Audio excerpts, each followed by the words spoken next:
Hey everybody, I have huge news. My webcomic Unfamiliar is being published in print in the fall, and I really wanted to tell you guys, so I thought I'd just sneak this in before the video. Hey everybody, it's LavenderTowne, and today I wanted to talk about how to draw crazier or more intense facial expressions, because they can be really difficult, but they're super important when you're trying to tell a story.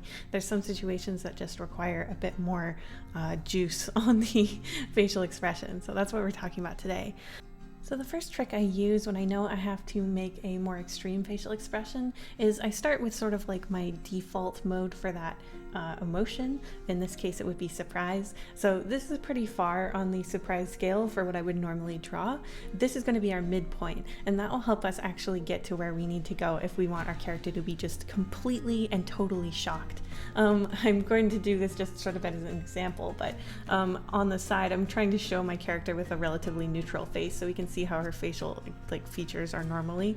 And then you can see that she's just sort of looking a bit shocked. But if we want to go really hard with it, we have to go from this point and then try to push it even farther. And one of the things that I like focusing on when I'm making the character like open their mouth really wide or make a really extreme face is to actually change the face shape a little bit. Now, in your real human face, I presume you have a jawbone, and so when you open your mouth wide, it's actually going to change, like it's going to narrow and elongate your total face shape. A lot of the times I think we sort of like plaster facial features on like stickers onto our characters' heads, and we don't actually change like their jaw or like the length of their head from their hairline to their chin. But when you're opening their mouth really wide, in order to actually make space for all of these sort of stretched and elongated features, you're going to want to do that. I also like involving the hair a bit, and of course pulling the shoulders up when a character is really shocked. You'd be surprised how important the placement of the shoulders and the way that the neck is interacting with the face can be, even if you're just doing a close-up on the face. This fundamental of stretching the face also comes into play in the opposite, where you're scrunching down when someone's like crying really hard or super angry. And in fact, most of the expressions that you're going to want to draw either involve some stretching or some scrunching, or sometimes it's going to involve a little bit of both on different parts of the face. That's really how we read people's emotions on their face. So I'm going to show you in sort of this creepy emoji form how much value you can get out of stretching and scrunching the face.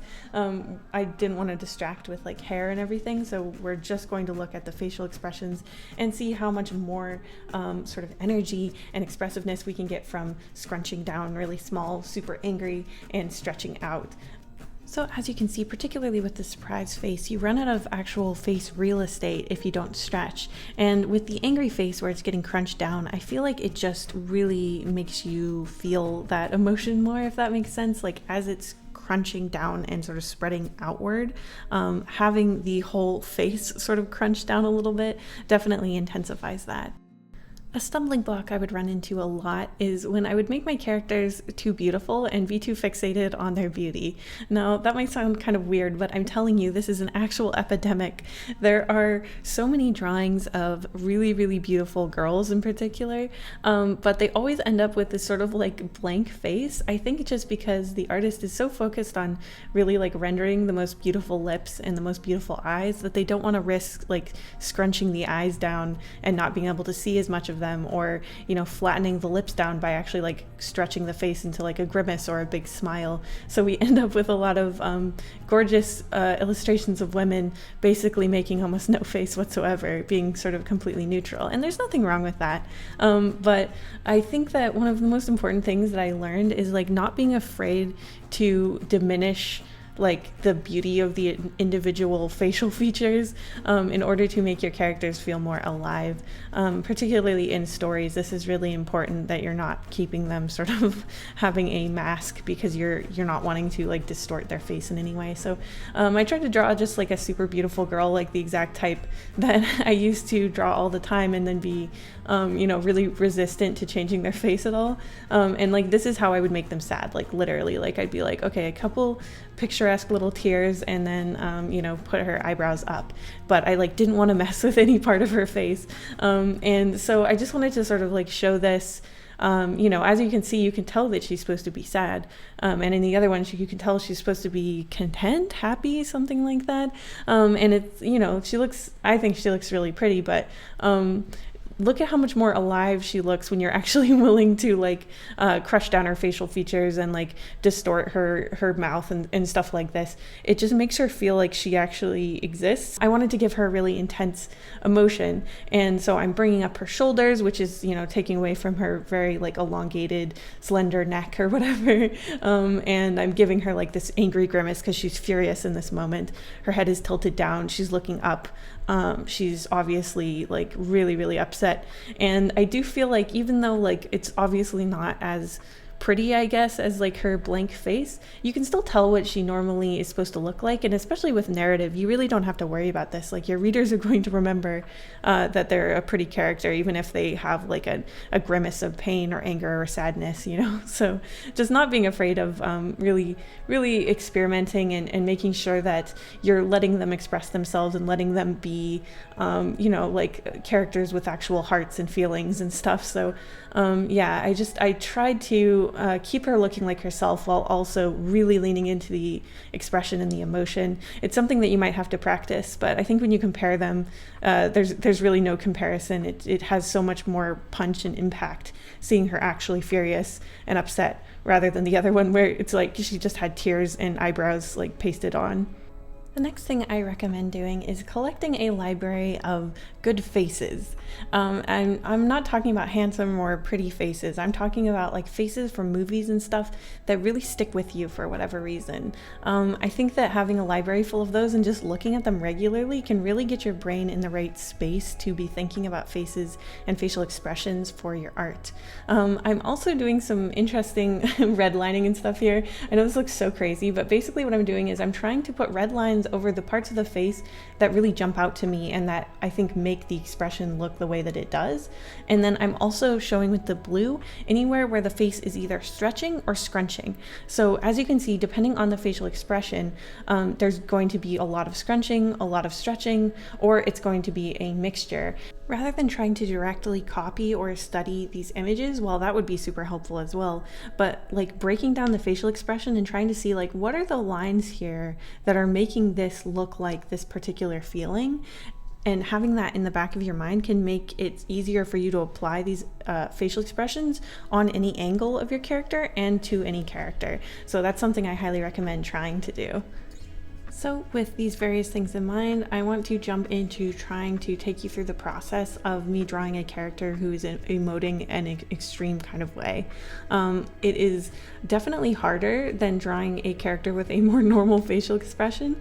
So I wanted to pick something really intense, and for this one I'm sort of picking like a terrifyingly obsessed maniacal character who's like losing their grip on reality, like completely like they've snapped. So that's the face I wanted her to make. And the way that I'm thinking about it, first I wanted to think about the placement of the hands. If you have a way to get the hands in there, that can really help intensify emotions as well, of course. And like I said, bringing up the shoulders can make things feel more intense.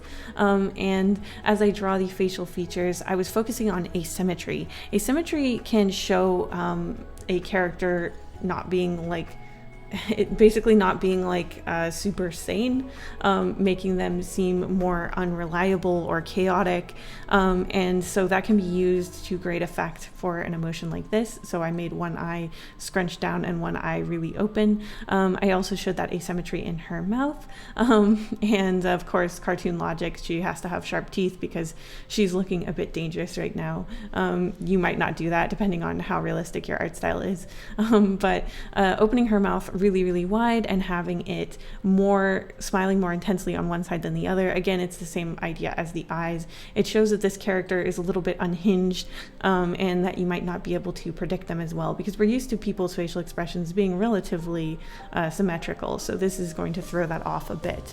I also had her eyebrows very I mean with her eyes scrunched down on one side so much they would have to be asymmetrical, but I'm also having them, one like sort of push into the other, and have almost like this quizzical or curious look, with a high level of intensity in the eyes. Now the way to make the eyes more intense is to make sure that you can see the white all the way around, at least on one eye.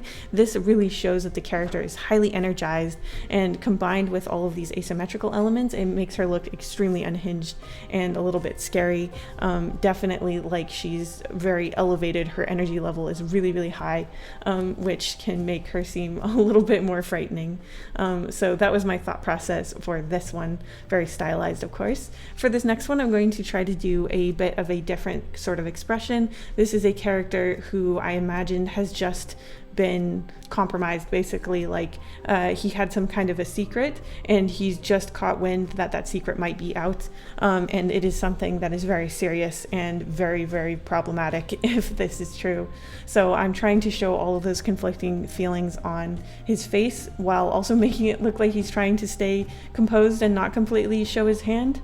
So that's a very difficult thing to do, and it's necessary more often than you'd expect in a story type situation. Like, narrative requires your characters to be emoting and also trying not to emote, which is really tricky. The way I try to show that in my characters is usually having conflicting face and body language.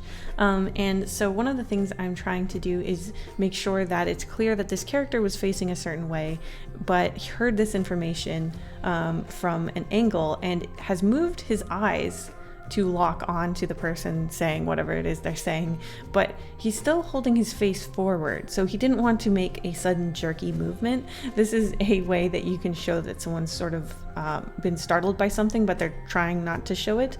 I also kept his mouth a little bit more firm, whereas his eyebrows and his eyes are betraying more of what he's actually feeling. There are certain parts of your expression that are easier to control, and your eyes and eyebrows are not those parts of your face. I think people have the hardest time controlling their eyes when they feel like they've been caught, or they're worried about something. Whereas it's easier to try to keep your mouth relaxed.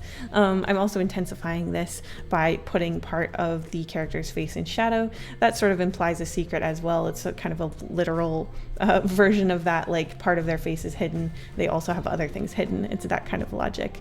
And again, showing a little bit of the whites around the eyes, not as much as our unhinged character, but just a little bit, shows that he feels very threatened and is scared. And so that's how I sort of constructed his mortified face. So there are a few tips and things to think about if you're trying to create more intense expressions in your narratives or just in your illustrations. I really hope this was helpful. Thank you so much for watching till the end, and I'll see you in the next one. Huge thank you to all of my patrons, including Dumb Possum, Hannah Kendall, Jabber Dabber Doo, Teddy Spaghetti, Avant Grape, Gender Was Stolen, Haley, Beelzeboof, For Spookable, Figish, it's Jamal, Kay, Rodrigo, Kubo, Momok, Kadaria, Deadly Nightshade Art, Maria Vasquez, Astrofox Art, Middle Z, Lily Allure, The Expressive Poker Face, Morrissey Axolotl, Subaki, Michael Lavalley, Cutie Pie, Rune Raincrow, Rainwater Pearls, Ice Cream Pal, Cola, Insadmia, your boy ST, JJ Jade, and of course, Libla Blah Blah.